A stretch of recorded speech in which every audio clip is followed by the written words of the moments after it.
But in the meantime, we're going to discuss something that's been making a little bit of noise lately on the internet and hip-hop circles. A lot of noise, actually, is Jay-Z's verse on DJ Khaled's album God Did on a song, the title track on that album God Did. It also features John Legend, Lil Wayne, and Rick Ross. And it is being heralded by many different publications and many online personalities as a few people have called it the greatest verse of all time. I have a take on it, and here's my take on it. First of all, in my opinion, God Did is a good song. It's polished, theatric, and glowing, and each artist featured definitely brings their A game, from Rick Ross to Lil Wayne to Jay-Z. The production is crisp and emotional, and the song has an overall uplifting cinematic production quality to it. It's a movie. Jay-Z's verse is around 5 times the length of Wayne's and Ross's, and it showcases his talent for visual storytelling and captivating wordplay. When it comes to hip-hop, I'm an underground old school head, but I'm not such a purist that I will deny talent and great execution when it's right in front of me. I'm not a hip-hop Nazi that wants to kill everyone that doesn't appreciate underground hip-hop music. I get it. It sounds good and it feels expensive.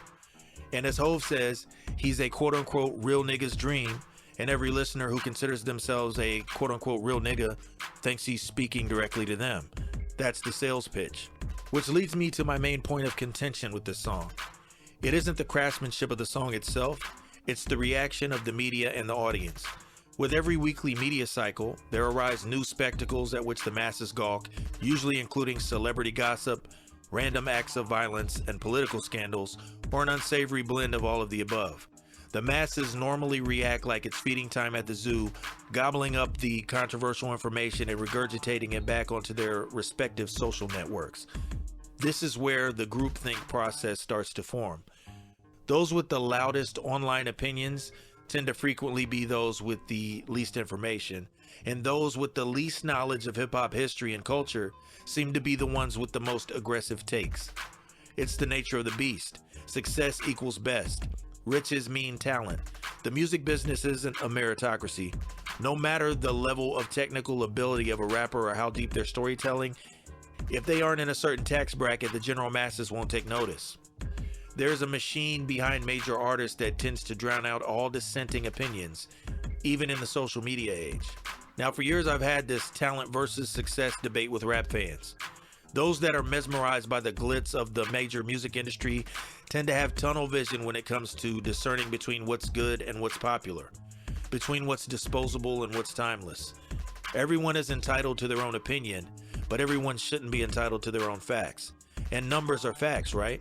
So that means sales are the yardstick by which we should measure how good an artist is, right? In sports, the scores and stats define the talent. Also in sports, the talent usually dictates the opinions. You can't dispute the talent of the athlete on the court or on the field, no matter how much you dislike them. The stats tell the story. It's not the same in rap or music in general. One person can think an artist sucks and has no talent, while the other can worship and adore the same artist. Which brings me to my opinion on Jay-Z's verse on God Did. Is it the greatest verse of all time? In my opinion, no. When I think of lyricists in the rap world with pen game that can rival Jay-Z's, there are plenty. From living legends like Kool G Rap to Billy Woods, Rock Marciano, Benny the Butcher, Ka, and more. A large percentage of these artists that I could name as being great lyricists wouldn't even amount to a blip on the common listener's radar. So therefore, there's a disconnect in opinions when it comes to the culture of hip-hop versus the business. When it comes to the technical ability of a great MC weighed against the promotional power of the machine behind them, I think Jay-Z represents one of the best balances between talent and business acumen alongside artists like Kanye West. But in my opinion, that isn't necessarily equivalent to christening either of them as the GOAT. How do you feel about it? Do you agree? Do you disagree? Respond in the comments section below the YouTube video and be sure to tap that bell icon and subscribe to my channel.